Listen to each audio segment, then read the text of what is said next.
Hey, I'm Jared.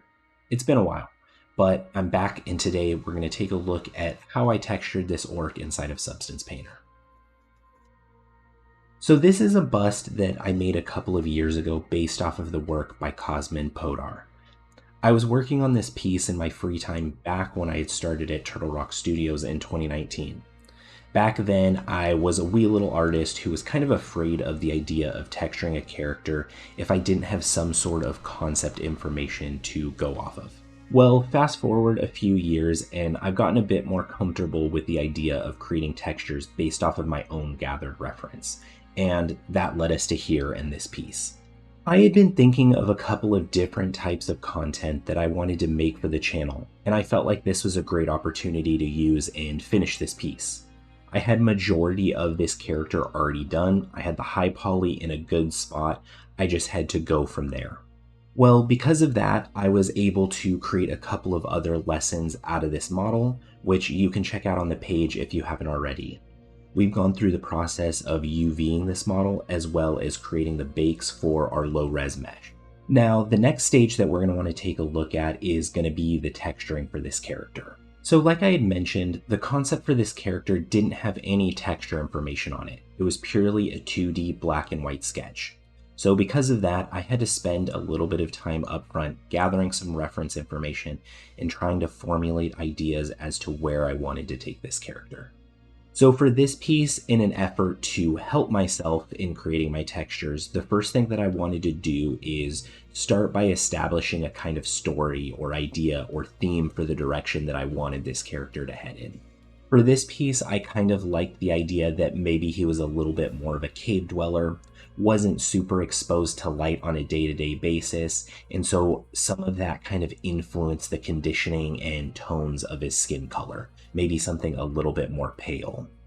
As for the armor, I wanted the armor to kind of feel relatively new, but still used, and I wanted the armor to maybe have a little bit of potential for being armor that was stolen in a fight with someone of like kind of a high class power. With just those two simple ideas in mind, this really allowed me to start to explore a direction that I wanted to take the piece overall. So you can see here on my reference board, looking for different references, I was pulling things like material references, some images of movies from things like Lord of the Rings, as well as some different pieces from people that I thought had little bits of points of interest that I could start to pull inspiration from. Now, after getting all of my reference out of the way, I was able to jump over to Substance Painter. So let's go ahead and take a look at that and see some of our texturing process. So the first item that I wanted to tackle was going to be the armor for the character. When working, I have a tendency of working on clothes and accessories and then moving on to the face last, and that's how I tend to approach my characters, so I kind of started this one in the same way. I try to tackle things that I feel like are easy first, so this kind of gives me a little bit of a boost in confidence. The first piece of the armor that I went ahead and tackled was the metal pieces. Metal is one of those really interesting aspects when it comes to texturing, where you can create a lot of really cool character in the feel of the metal. For the metal, the first thing that I really wanted to tackle was establishing a good base material. From there, I moved on to throwing in some procedurals that added a little bit of variation and color breakup to the surface. This gave me a good starting off point.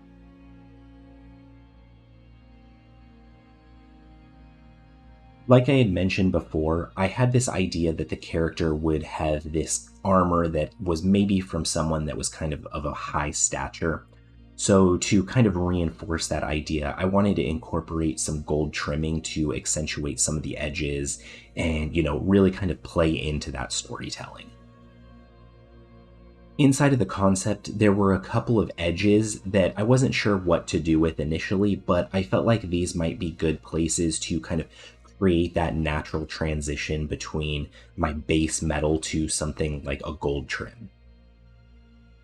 When I texture things like metal, it's definitely one of those areas that I try not to go super overboard on the detail front, but because of this character and the type of feeling that I wanted to invoke, I felt like this was a really good opportunity to kind of try and push that level of detail and see how far I could take it. That being said, you definitely have to walk a very fine line between the amount of detail that you actually add into the texture. Because although there is a lot of aging and wear and detail on here, I definitely do my best to kind of manicure it so that it isn't too distracting or overpowering. I want it to be very subtle and just kind of a little hints and pops and accents across the model and not draw the attention away from, like the face, which is the more important aspect of the character. So one thing to take note of is with the original model, I didn't always capture every single type of surface imperfection or detail in the high poly that I necessarily wanted.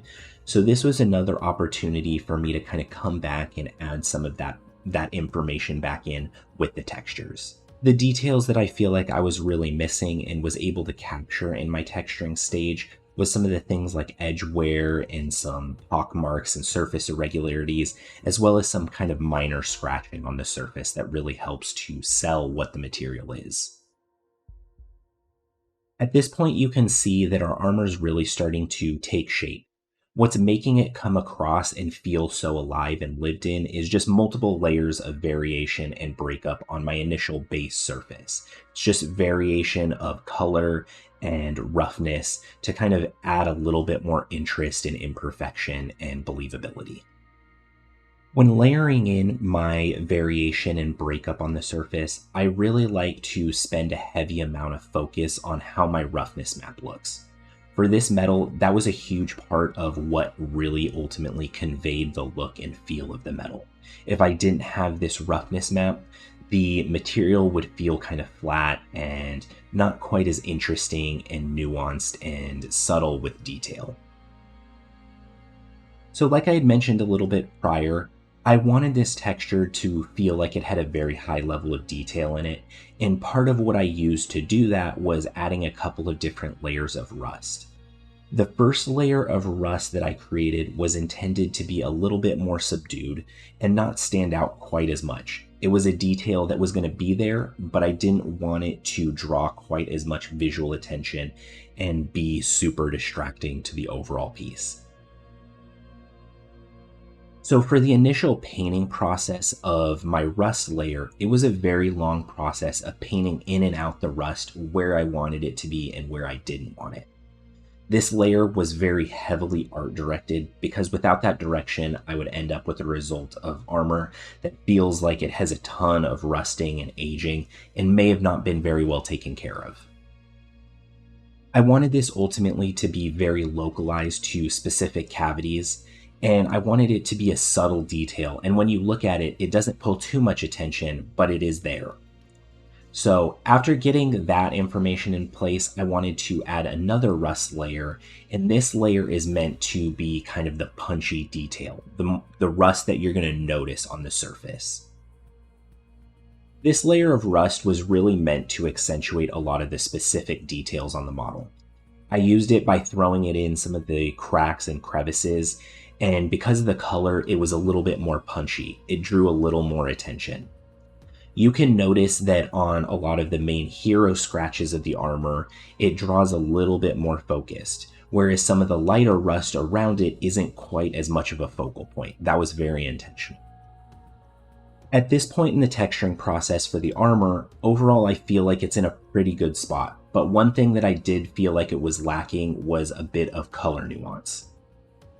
So to kind of help push that nuance, what I ultimately did was added some layers of orange and blue to create a little bit of discoloration in the base metal. The nice thing about doing this is it allows for a little bit more interesting color play between the metal and the rust with some of these complementary colors between the oranges and blues. So with this layer, one thing is it may not seem like it's super pivotal, but I do think that this is probably one of the more important layers to introduce on metals. It can really start to make your material feel a lot more organic and interesting. It creates a lot of depth to it. After tackling the base armor, a lot of the major lifting was actually done for the rest of the metals on the character, like the helmet. I already had a really good starting point with the gold, so I was able to just drag and drop that material that I had already created on top of the crown. The major thing that I had to tackle on the crown was really art directing where I wanted the rust to be. My main focus when painting the rust was I just wanted to capture some of the more small kind of graphic shapes to indicate that there was some of that rust there, but I definitely didn't want to overdo it. I wanted it to be small and kind of just a subtle touch.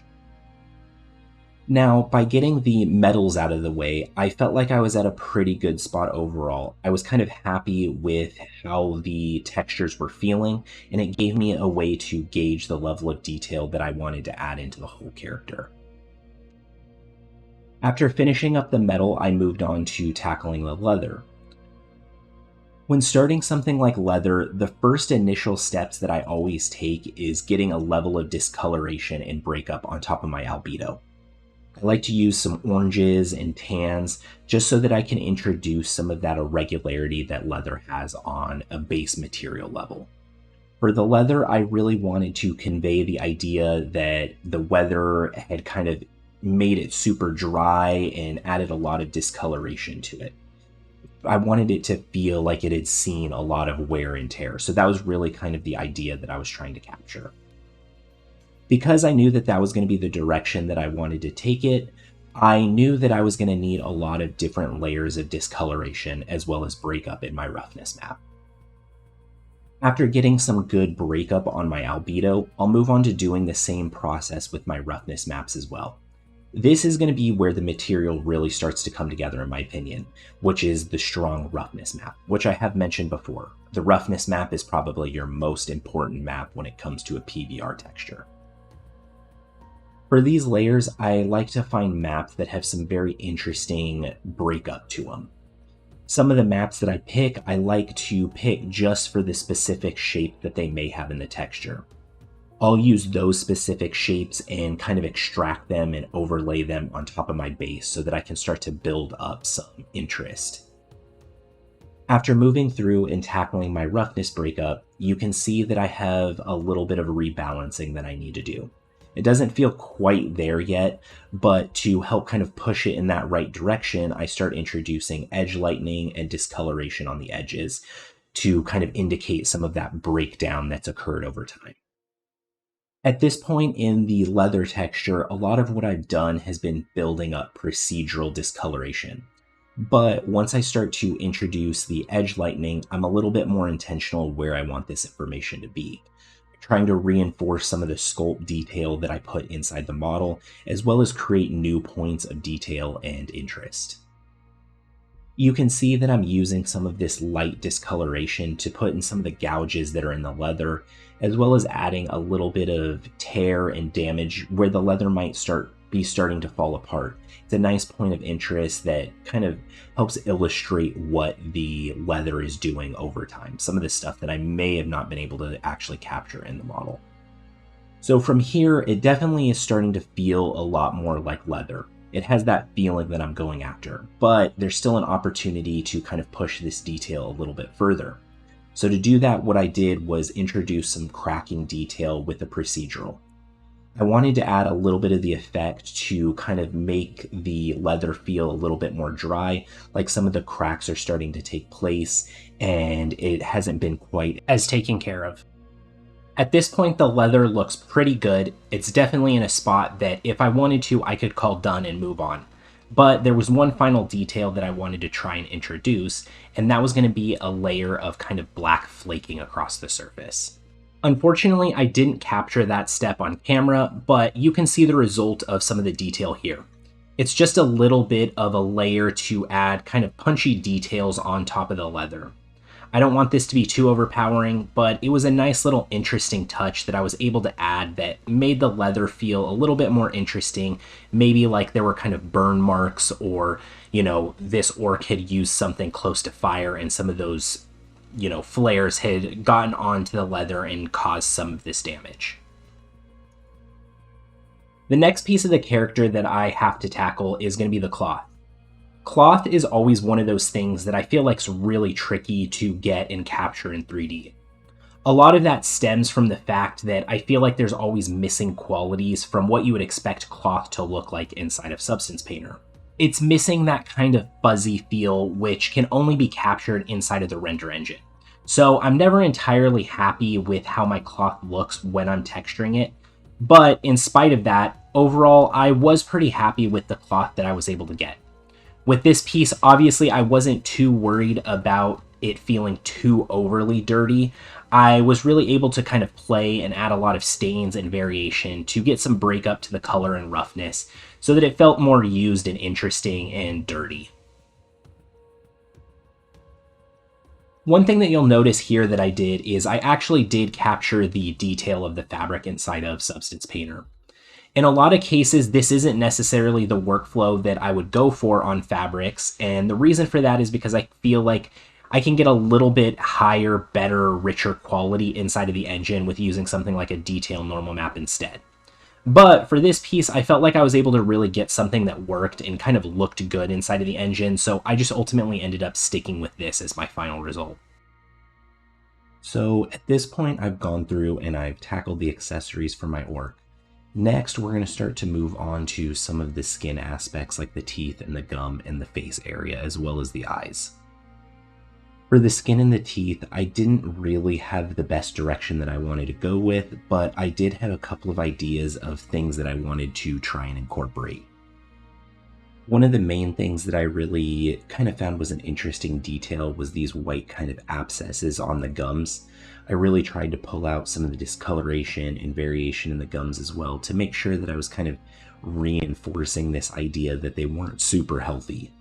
To do that, I incorporated a lot of just kind of high-level textures to add some interesting variation and breakup and try and kind of capture some of those big surface value changes. By this point in the process, I'm starting to get the model inside of Marmoset so that I can really start to do some iteration and look development on the different materials that I have, like the cloth and the metal. I want to make sure that all of that stuff is starting to read well. That's going to give me an opportunity to really start to hone things in terms of my art direction and continue to refine and make adjustments so that everything feels a little bit more cohesive.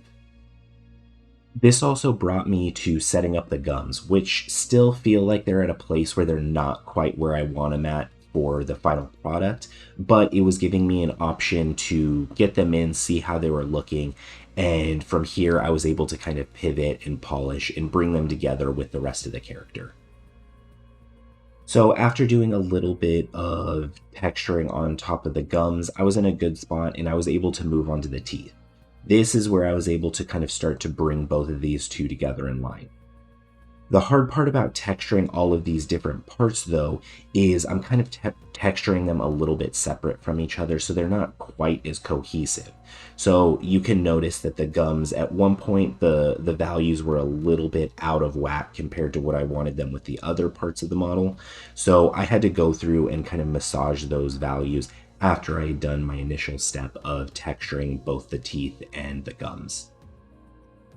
When texturing the teeth, I used a lot of different gradients to break up the details of the teeth.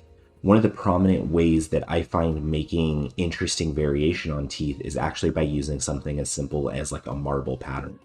It has a lot of really kind of interesting breakup in terms of the coloration and some kind of little veiny lines to it that really kind of is an interesting, believable kind of texture that I feel like can be cross-used for something like teeth. So again, at this point, I'm really starting to iterate based on what's in Substance Painter and what I'm seeing inside of Marmoset, and that definitely applied for the teeth. One of the big things that I'm noticing between my teeth and my gum is I'm missing a key piece, which is a transitional mesh. And that's something that I'm going to have to worry about a little bit later in the process, but what those transitional meshes are going to be is it's just going to be a thin little piece of geometry between the tooth and the gum so that I can start to kind of blur out the harsh lines between both of these models so that they feel like they're a little bit more together. Without that mesh, it definitely feels like the two models aren't quite seated together and as cohesive. This is a nice little technique to just kind of help push the look of the meshes a little bit further into kind of higher quality. After getting the gums and teeth out of the way, the next piece that we got to worry about is going to be the skin. which if you're curious about texturing skin, I do have a video with a little bit more of a full-length coverage approach to it that you can see some of that process. I use that same sort of technique and process when texturing this piece as well. Now, like all of my characters, I started this one off in the same manner that I always do. I really start to worry about some of the underlying subdermal texture information. For this character, I thought that this piece was going to be very important because of the fact that I kind of wanted to have this pale sort of skin. So some of this information was going to be a little bit more prominent and visible underneath the skin. Now, one thing to know, when I was texturing this character, there actually was a little bit of a struggle to kind of get the skin tones that I wanted and getting something that I felt like worked. At a certain point, I kind of felt like I was pushing it a little bit too saturated, and I had a lot of reds in there, and it was kind of making him feel like he was sick, which, that could have been played into the story, but it wasn't really the direction that I wanted. When texturing something that isn't quite human or doesn't really exist, I usually feel like that is kind of the initial struggle with the piece, is getting that kind of right balance of colors that work in the direction that you're aiming for. So like I had mentioned earlier, at this point I'm really starting to focus on iterating between substance and marmoset, and the skin is a really big reason as to why. Like I had mentioned, there is a lot of discrepancy between what I wanted and what my textures are actually looking like. So the more I was able to really iterate and check and see how things were looking in the engine at this point, the easier it was for me to make decisions on what I was working on and really kind of hone into the direction that I wanted. When texturing skin, I do feel like this is a common thing that I tend to run into. You just kind of have to find the right balance of colors, but when going through the process, I just know that I have to trust the steps that I've established for myself, and by the end, I know I'm going to get a result that I like. I just kind of have to continue to keep moving forward, and this piece was definitely much the same of that. That was very much the case with this character. After going through the process of painting all of my zones and details and the things that I wanted to incorporate into the character, I felt like it wasn't quite there, but I was able to kind of massage it into place to ultimately get the result that I wanted. And for most pieces, I wouldn't necessarily say that this is the case, but definitely with this piece, I feel like where everything started to kind of gel and come together was the detail pass.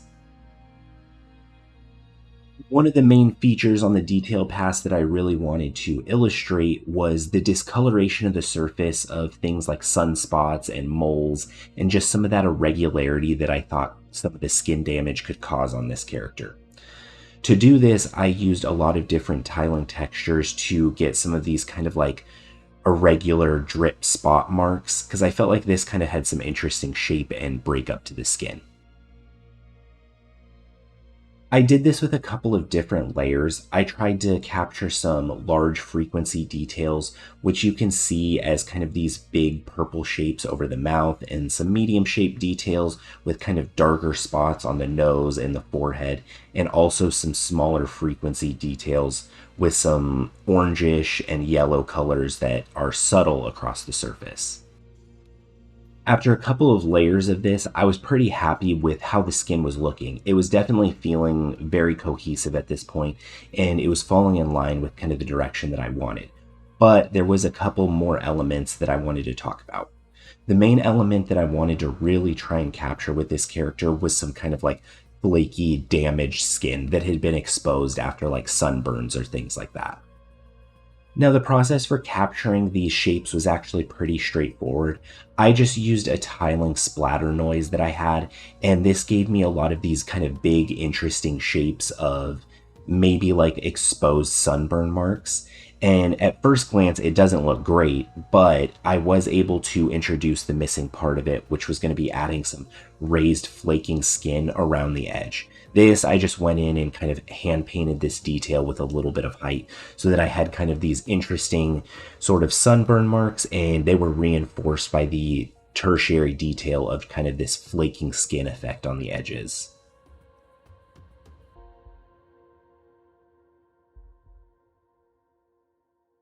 So after that, I was able to kind of call the skin texture done. I was happy with the direction, but one thing I was starting to notice inside of the render engine was that my materials were feeling a little bit latexy. So next I had to tackle my roughness and subsurface to really just kind of bring the piece together as a whole. Both of these maps were pretty straightforward. The main thing that I really had to solve was just kind of figuring out how I was going to incorporate the skin flaking so that it didn't feel quite as gummy as the rest of the skin. Now, the last piece to bring it all together was the eyes. The eyes are always the trickiest piece for any character, in my opinion. If they don't look right, the whole character kind of falls apart. So because of that, over the past couple of years, I put a lot of time into making eyes that I really liked and felt like looked good. And this piece, I wanted to kind of try and push those eyes a little bit further. The actual construction of the eye is, for the most part, all using the ray tracing eye model that I built in the past. Shameless plug, if you're interested in checking out eyes, I do have a couple of options on my ArtStation store, so make sure to check out the link below if you want to check those out. Now, where the eye really differed in terms of construction and texturing was just in a couple of different aspects. I modified it to kind of fit the needs of the character in terms of the iris shape, but I also wanted to take this eye and kind of push it a little bit further using some different transitional meshes and points of interest kind of to help integrate it a little bit more with the character in the head. The first touch that I wanted to add on this eye was kind of trying to push the idea of maybe like cataracts or this kind of blind eye effect. So to do this, I just used a simple mesh that I placed inside of the iris and gave it a couple of different metallic properties. This added a little bit more depth to the eye. As you can see, when I move the lights around, it really starts to illustrate what the effect looks like. The second touch that I added was going to be a transitional mesh between the eye and the eyelid. This mesh is used to accomplish the same effect that I talked about a little bit earlier with the teeth. Here you can see the mesh and what it is doing. This just kind of helps seats the two meshes together so that they feel a little bit more intact and cohesive. With that last touch, we brought this whole piece together on the texturing front. So that's how I went about texturing this ORC character. So like I mentioned at the start of the video, I started this piece a number of years ago. If I were to go back and texture this model when I had initially made it, I don't think it would have turned out half as well as I think this version did. Which I think that this is a great way to remind yourself how much better and more knowledgeable you get with each and every piece. I was able to really kind of improve over those years, so when I came back to this piece, I feel like I was kind of able to turn it up a notch as opposed to what I would have done back at that time. Now, hopefully you were able to get something out of this tutorial. If you enjoyed it, make sure to subscribe as we're going to continue with the next step of this piece and we're going to tackle the X-Gen hair. So if that interests you, make sure to keep an eye out for that. Also, for those who don't know, we actually live streamed a majority of this character, so if you're interested in checking out some character production in real time, make sure to stop by the streams where we work on modeling, texturing, lighting, rendering, and anything in between those gaps. Lastly, if you guys have any suggestions for future content, make sure to throw it in the comments below, and I'll see you guys in the next one.